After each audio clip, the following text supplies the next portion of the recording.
How to fix SmartThings app not working on your Android. Hello everyone, and let's get started. If you are facing this app error, it could probably be because of the update error or the server error of the app itself.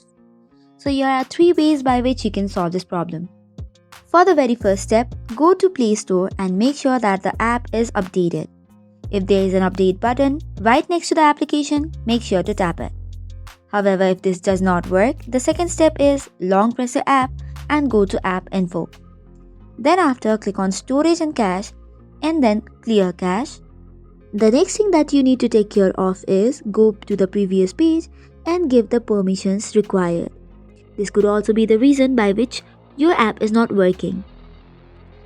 However, if both of this does not work, the last solution would be uninstalling the application and installing it again. So that is all for today's video. For more such contents, do not forget to hit the like and subscribe button. Thank you and keep watching.